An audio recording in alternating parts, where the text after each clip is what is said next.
8 feet tall or Hachishikuzuma is a Japanese urban legend about a tall woman who abducts children. She is 8 foot tall, wears a long white dress and makes a sound like pa pa pa pa pa. Do you know story about Slender Man? What is your favorite creepypasta? Write the comment. My grandparents lived in Japan. Every summer, my parents would take me there on holiday to visit them. They lived in a small village and they had a big backyard. I loved to play there during the summer. When we arrived, my grandparents always welcomed me with open arms. I was their only grandchild, so they spoiled me. The last time I saw them was the summer when I was 8 years old. As usual, my parents booked a flight to Japan and we drove from the airport to my grandparents' house. They were delighted to see me and had a lot of little presents to give me. My parents wanted to have some time by themselves, so after a few days, they took a trip to another part of Japan, leaving me in the care of my grandma and grandpa. One day, I was playing out in the backyard. My grandparents were inside the house. It was a hot summer's day and I lay down on the grass to rest. I stared up at the clouds and enjoyed the feeling of the soft rays of the sun and the gentle breeze. Just as I was about to get up, I heard a strange sound. Pa pa pa pa pa. I didn't know what it was and it was hard to figure out where it was coming from. It sounded almost like somebody was making the noise themselves, as if they were just saying pa pa pa over and over again in a deep, masculine voice. I was looking around, searching for the source of the noise when I suddenly noticed something on top of the tall hedges that enclosed the backyard. It was a straw hat. It wasn't resting on the hedge, it was behind it. That's where the sound was coming from. Pa pa pa pa pa. Then, the hat began to move, as if someone was wearing it. The hat stopped at a small gap in the hedge and I could see a face peering through. It was a woman. But, the hedges were high, almost 8 feet tall. I was surprised at how tall the woman was. I wondered if she was wearing stilts or some sort of huge high-heeled shoes. Then, a split second later, she walked off and the strange noise disappeared with her, fading into the distance. Bewildered, I got up and wandered back into the house. My grandparents were in the kitchen drinking tea. I sat down at the table and, after a while, I told my grandparents what I had seen. They weren't really paying attention to me, until I mentioned that distinctive sound. Pa pa pa pa pa. As soon as I said that, both of them suddenly froze. Grandma's eyes grew wide, and she covered her mouth with her hand. Grandpa's face became very serious, and he grabbed me by the arm. "This is very important," he said, in an intense voice. "You must tell us exactly, how tall was she?" "As tall as the garden hedge," I replied, beginning to get scared. My grandfather bombarded me with questions. Where was she standing? When did this happen? What did you do? Did she see you? I tried to answer all his questions as best I could. He suddenly rushed out to the hallway and made a phone call. I couldn't hear what he was saying. I looked over at my grandma and she was trembling. Grandpa came barging back into the room and spoke to my grandmother. "I've got to go out for a while," he said. "You stay here with the child. Don't take your eyes off him for a second." "What's going on, Grandpa?" I cried. He looked at me with a sad expression in his eyes and said, "You've been liked by Hachishikuzuma." With that, he hurried out, got into his truck and drove off. I turned to my grandmother and cautiously asked, "Who's Hachishikuzuma?" "Don't worry," she replied in a shaking voice. "Grandpa will do something. There's no need for you to worry." As we sat nervously in the kitchen waiting for my grandfather to come back, she explained what was happening. She told me there was a dangerous thing that was haunting the area. They called it Hachishikuzuma because of its height. In Japanese, Hachishikuzuma means 8 feet tall. It takes on the appearance of an extremely tall woman and it makes a sound like pa pa pa in a deep, male voice. It appears slightly differently, depending on who sees it. Some say it looks like a haggard old woman in a kimono and others say it is a girl in a white funeral shroud. One thing that never changes is its height and the sound it makes. A long time ago, it was captured by monks and they managed to confine it in a ruined building on the outskirts of the village. They trapped it using 4 small religious statues called geizos that they placed at the north, south, east and west of the ruins, and it wasn't supposed to be able to move from there. Somehow it managed to escape. The last time it appeared was 15 years ago. My grandmother said that anyone who saw 8 feet tall was destined to die within a few days. It all sounded so crazy, I wasn't sure what to believe. When Grandpa came back, there was an old woman with him. She introduced herself as Kei-san and handed me a small crumpled piece of parchment, saying, "Here, take this and hold it." Then, she and Grandpa went upstairs to do something. I was left alone in the kitchen with my grandmother again. I needed to go to the toilet. Granny followed me to the bathroom and wouldn't let me shut the door. I was beginning to get really frightened by all this. After a while, Grandpa and Kei-san took me upstairs and brought me into my bedroom. The windows were covered in newspaper and lots of ancient runes had been written on them. There were small bowls of salt in all 4 corners of the room and a small Buddha figure placed at the center of the room on top of a wooden box. There was also a bright blue bucket. "What's the bucket for?" I asked. "That's for your pee and poo," Grandpa replied. Kei-san sat me down on the bed and said, "Soon, the sun will be setting, so listen carefully. You must stay in this room until tomorrow morning. You must not come out under any circumstances until 7 o'clock tomorrow morning. Your grandmother and your grandfather will not speak to you or call you until then. Remember, do not leave the room for any reason until then. I will let your parents know what is going on." She spoke in such a grave tone that all I could do was quietly nod my head. "You have to follow Kei-san's instructions to the letter," Grandpa told me. "And never let go of the parchment she gave you. And if anything happens, pray to Buddha. And make sure you lock this door when we leave." They walked out into the hallway, and after saying goodbye to them, I closed the bedroom door and locked it. I turned on the TV and tried to watch, but I was so nervous, I felt sick to my stomach. Grandma had left some snacks and rice balls for me, but I couldn't eat them. I felt like I was in prison and I was very depressed and scared. I lay down on the bed and waited. Before I knew it, I was asleep. When I woke up, it was just after 1 a.m. All of a sudden, I realized that something was tapping on the window. Tap-he, tap-he, tap-he, tap-he, tap. I felt the blood draining from my face and my heart skipped a beat. I desperately tried to calm myself down, telling myself it was just the wind playing tricks or maybe the branches of a tree. I turned up the volume on the TV to drown out the tapping noise. Eventually, it stopped altogether. That was when I heard Grandpa calling me. "Are you okay in there?" he asked. "If you're scared, you don't have to stay in there all alone. I can come in and keep you company." I smiled and rushed over to open door, but then I stopped in my tracks. I had goosebumps all over my body. It sounded like Grandpa's voice, but somehow it was different.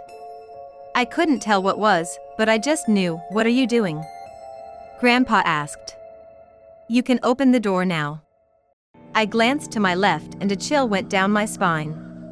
The salt in the bowls was slowly turning black. I backed away from the door. My whole body was trembling with fear. I fell to my knees in front of the Buddha statue and clutched the piece of parchment tightly in my hand. I started desperately praying for help. "Please save me from Hachishikuzuma," I wailed. Then, I heard the voice outside the door saying, "Pa-hey, pa-hey, pa-hey, pa-hey, pa." The tapping on the window started up again. I was overcome by fear and I crouched there in front of the statue, half crying and half praying for the rest of the night. I felt like it would never end, but eventually it was morning. The salt in all 4 bowls was pitch black. I checked my watch. It was 7:30 a.m. I cautiously opened the door.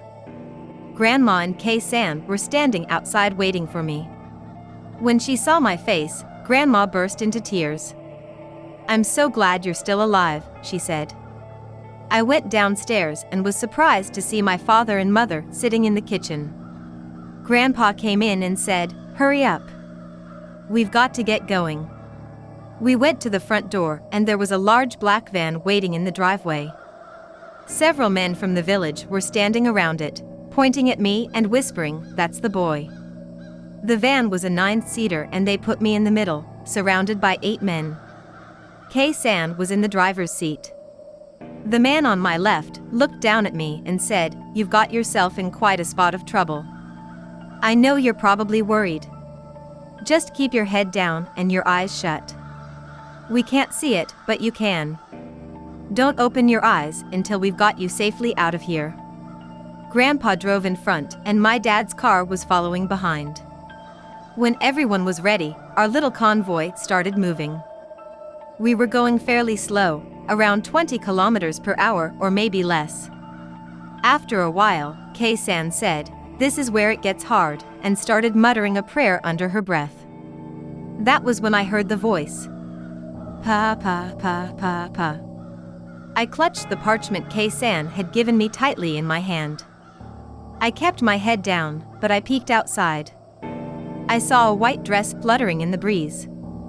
It was moving along with the van. It was Hachishikuzuma. She was outside the window, but she was keeping pace with us. Then, suddenly she bent down and peered into the van. "No!" I gasped. The man beside me shouted, "Close your eyes." I immediately shut my eyes as hard as I could and tightened my grip on the piece of parchment. Then the tapping began. Tap-he, tap-he, tap-he, tap-he, tap, the voice became louder. Pa pa pa pa pa. There was tapping on the windows all around us. All of the men in the van were startled and on edge, muttering nervously to themselves.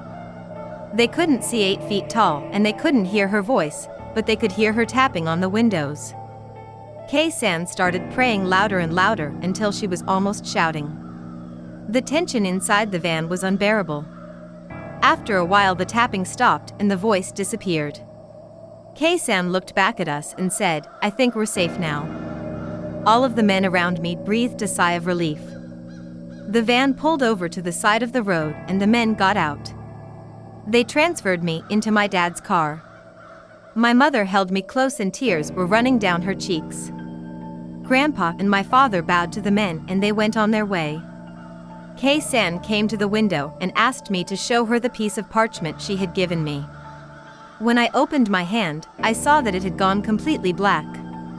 "I think you will be okay now," she said. "But just to be sure, hold on to this for a while." She handed me a new piece of parchment. After that, we drove straight to the airport and Grandpa saw us safely on the plane. When we took off, my parents breathed a sigh of relief. My father told me he had heard about 8 feet tall before. Years ago, his friend had been liked by her.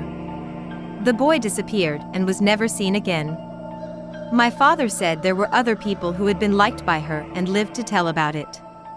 They all had to leave Japan and settle down in foreign countries. They were never able to go back to their homeland. She always chooses children as her victims. They say it's because children are dependent on their parents and family members. This makes them easier to deceive when she poses as their relatives. He said the men in the van were all blood relatives of mine, and that's why they had been sitting all around me and why my father and Grandpa had been driving in front and in back. It was all done to try and confuse Hachishikuzuma. It took a while to contact everyone and get them all together, so that was why I had to be confined in room all night. He told me that one of the little Jizo statues, the ones that were meant to keep her trapped, had been broken and that was how she escaped. It gave me the chills. I was glad when we finally got back home. All of this happened more than 10 years ago. I haven't seen my grandparents since then. I haven't been able to so much as set foot in the country. Afterwards, I would call them every few weeks and talk to them on the phone. Over the years, I tried to convince myself that it was just an urban legend, that everything that happened was just some elaborate prank. But sometimes, I'm not so sure. My grandfather died 2 years ago. When he was sick, He wouldn't allow me to visit him, and he left strict instructions in his will that I wasn't to attend his funeral. It was all very sad. My grandmother called a few days ago. She said that she had been diagnosed with cancer. She missed me terribly and wanted to see me one last time before she died. "Are you sure, Grandma?" I asked. "Is it safe?" "It's been 10 years, she said. All that happened a long time ago. It's all forgotten. You're all grown up now. I'm sure there won't be a problem." But, what about Hachishikuzuma?" I said. For a moment, there was silence on the other end of the phone. Then, I heard a deep masculine voice saying, "Pa-pa-pa-pa-pa." Flashlight Tag is a scary story about a familiar children's game that a group of youngsters are playing one night, when one of them encounters something evil and deadly. As you listen the creepy tale, just imagine this all happening in the neighborhood where you grew up. When I was 10 years old, all the kids in my neighborhood would gather late at night to play a game of flashlight tag. You know what flashlight tag is, don't you? It's almost the same as tag, except you play it in the dark and the person who is it has a flashlight to search for people. If they see someone, all they have to do is yell the person's name in order to tag them. One night, it was really dark and the sky was overcast and cloudy. Most people had their curtains drawn, so the neighborhood was almost in complete darkness. It was a perfect time for hiding. Behind the houses on my side of the street, there was a long stretch of woods. That marked the boundary for the game on that side of the road. You could run through any backyard, but you weren't allowed to hide in the woods. It was too difficult to find anyone in there, and it was very easy to trip over tree limbs or end up with poison oak. Of course, this rule was frequently ignored when kids were afraid they were about to be caught. They'd just duck off into the bushes for a minute or hide behind the trees to avoid being seen and tagged. Those of us who were hiding sometimes liked to spook each other in the dark by jumping out of nowhere and making each other scream, giving away our positions. I was hiding in a backyard 2 houses down from my house. The family that lived there had a little playhouse and a swing set for their daughter. I would periodically duck under the swings whenever I saw the flashlight's beam approach. All of a sudden, somebody came around the corner of the house and pointed a flashlight almost directly at me. I jumped away from the beam of light and ran for the edge of the woods. When I got there, I waited in case they saw me and were going to yell at me for cheating. The beam of light seemed to explore the swing set, then came in my direction. I wondered for a second if maybe I'd attracted the attention of the homeowner. Most parents on the block knew about our games of flashlight tag, but some people didn't like kids playing in their yard. I crouched down in the grass and waited to see who it was. The person shined the light right in my face, and I put up my hand to shield my eyes. The creepy thing was, they never said a word, just shined that light on me. "You got me," I exclaimed, hoping that if it was a homeowner, they'd realize I thought they were the flashlight tagger. Then I realized that 2 houses down, people were yelling and there was the guy's flashlight beam chasing them around. I stood up and tried to see who was shining the light on me. They just stood there, not moving, not saying anything. I felt a little freaked out. "Sorry for playing in your yard," I said dumbly. The person started walking toward me. Something didn't feel right, so I started walking toward the edge of the yard. The person just kept shining the light on me and coming toward me. I ran. When I looked back, the person with the flashlight was running too, and it was an adult, much bigger and much faster than me. I felt scared now, not sure why this person was chasing me. I was running toward where the other kids had been, but they were gone now. It just seemed to be me and the person with the flashlight. So I turned right and ducked into the woods. I dropped to the ground, then wriggled under a ring of thick bushes and curled up. I could see the flashlight in the woods with me, looking around. I could hear the person's footsteps breaking sticks and crunching on pine needles. I didn't know who it was or why they were chasing me. I just wanted to get back to all the other kids. Eventually, The person with the flashlight wandered deeper into the woods and I crawled quietly back to the edge of the trees, like a mouse. When I got up and ran toward the street, I was immediately caught by the person who was it, but I didn't care.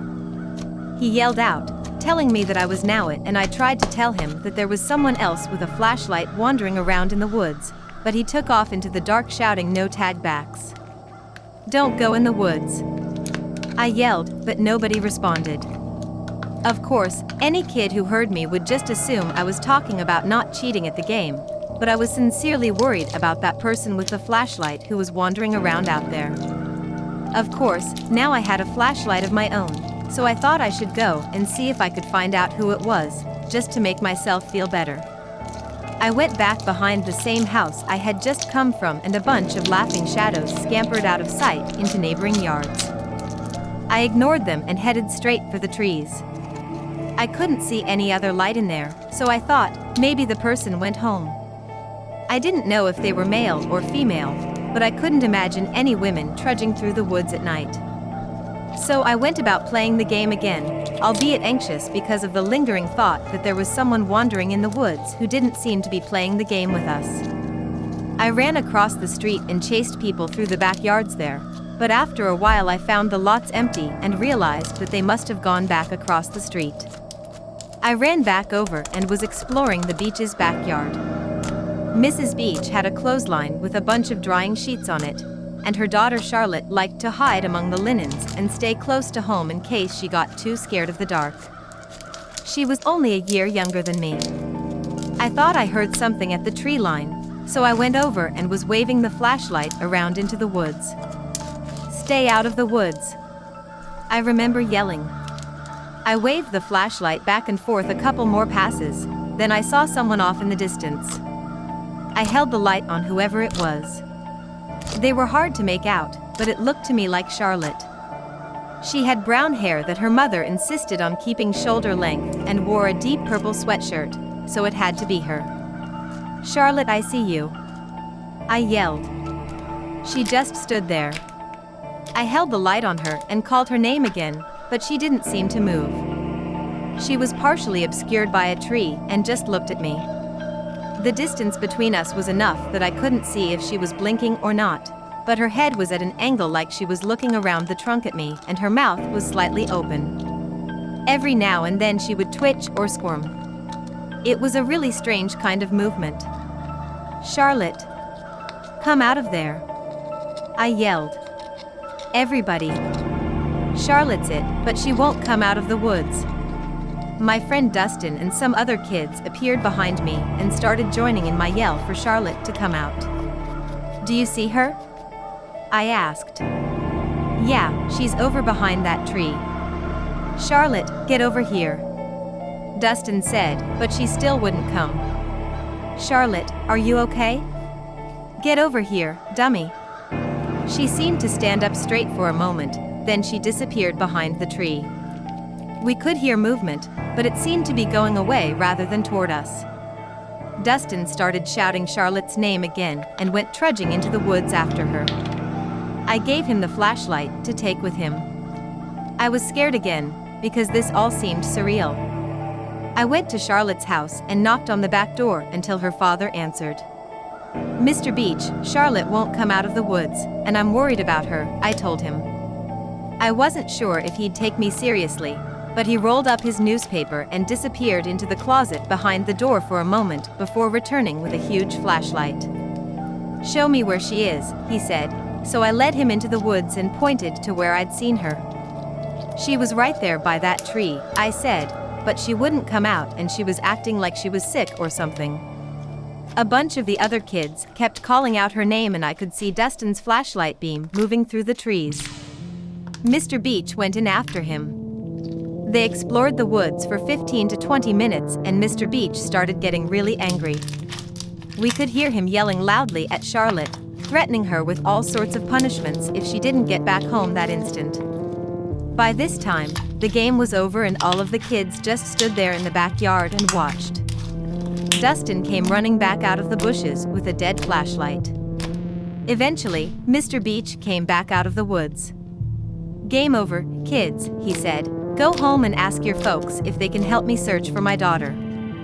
And tell them to bring flashlights." We all ran back home. My dad went out with 3 different flashlights.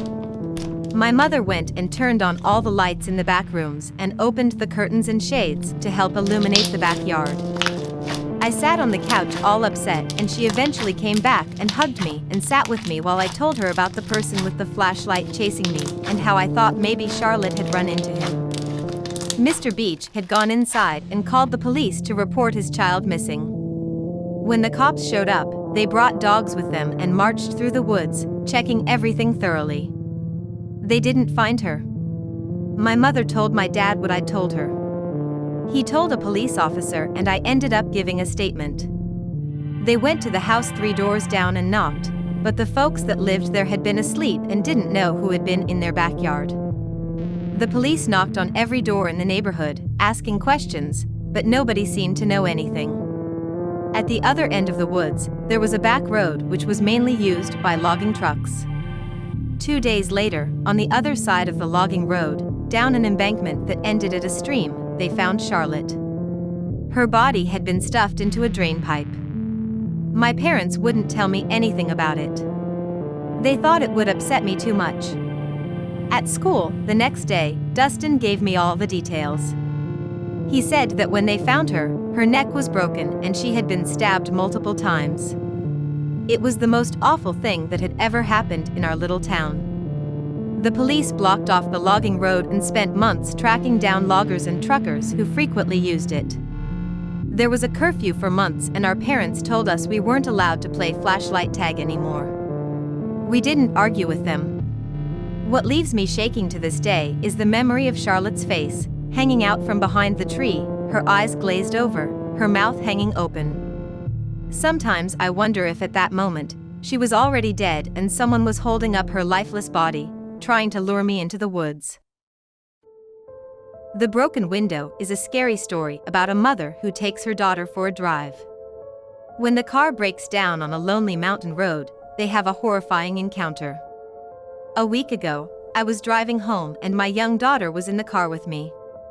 I was in a hurry, so I decided to take a shortcut that led us down a lonely mountain road. All of a sudden, in the middle of nowhere, the engine started to splutter and the car ground to a halt. When I took out my mobile phone, I realized that I had no signal. We were completely stranded, deep in the mountains. I had no idea how to fix the car, and it was growing dark.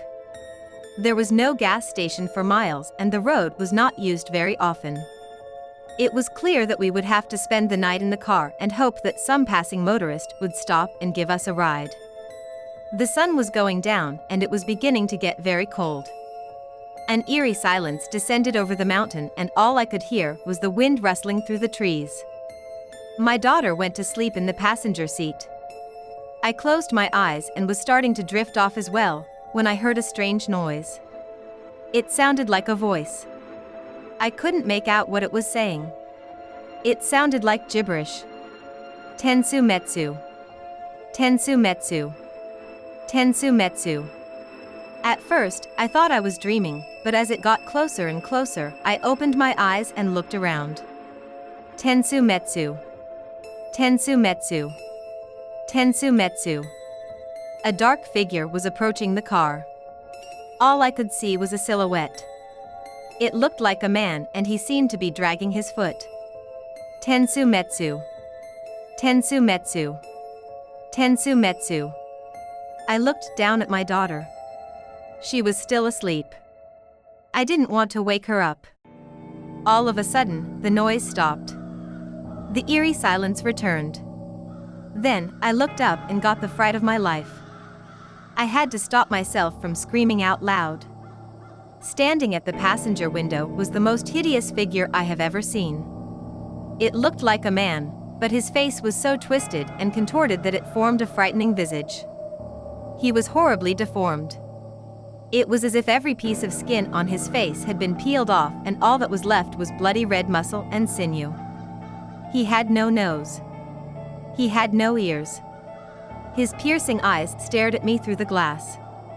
I turned the key in the ignition again and again and tried to start the car, but it was no use. The engine just chugged and died. Outside the window, the hideous man took out a knife. He began chanting over and over to himself. Tensu Metsu. Tensu Metsu. Tensu Metsu. Each time he said it, he stabbed the window with the knife, hitting it harder and harder each time. I kept trying to start the car. Tears were streaming down my face. I was desperate to get out of there. Tensu Metsu. Tensu Metsu. Tensu Metsu. Suddenly, there was a loud crash and the passenger window shattered. Broken glass showered all over my daughter. I screamed hysterically.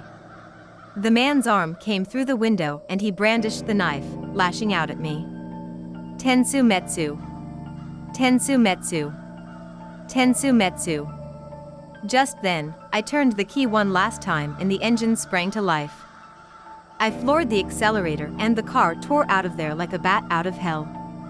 I sped off down the narrow mountain road, leaving the hideous man far behind. I didn't know where we were going, I just kept driving and driving, never daring to look back. That's when I noticed my daughter hadn't moved. When I looked down at her, I could see she was muttering something to herself. Tensu Metsu. Tensu Metsu. Tensu Metsu. A chill ran down my spine. Her face was pale and she was trembling. I shook her, trying to wake her up, but when she opened my eyes, what I saw horrified me. Her eyes were rolled back in her head. All I could see were the whites of her eyes. Her teeth were gritted together and she was foaming at the mouth. Her face had changed, she didn't even look like my daughter anymore. She just kept growling over and over, Tensu Metsu. Tensu Metsu. Tensu Metsu. I kept driving and finally I saw the city lights up ahead. We came to a church and I pulled over to the side of the road. Scooping my daughter up in both arms, I carried her into the church and started screaming for help. An old priest appeared from a doorway and asked what was wrong. I told him about the thing I had encountered on the mountain road. He took one look at my daughter, then snatched her from my arms and laid her out on the church altar. As I watched, crying and shaking with fear, he took out some rosary beads and held the little wooden cross to my daughter's forehead. Then, he started reciting prayers in Latin. The priest let us stay there for the night. He put my daughter in a spare bed and stayed up with her all night long, holding her hand, anointing her with holy water and reciting prayers over her. He placed a Bible on her chest and a scapula around her neck. He told me my daughter was possessed by a demon and he had to try to perform an exorcism. He said that if it was not done and my daughter stayed like this for 49 days, she would never recover. She would be left permanently insane. The priest instructed me to leave my daughter with him so that he could perform the necessary rituals. He said that if I stayed, there was a good chance the demon could possess me as well. It has been a week since my daughter was possessed and the priest is still taking care of her. I check on her every day. It's like she isn't even my daughter anymore. She smirks and looks at me with indescribably horrible eyes. I just want my daughter back. If you ever find yourself on a lonely mountain road, whatever you do, don't stop.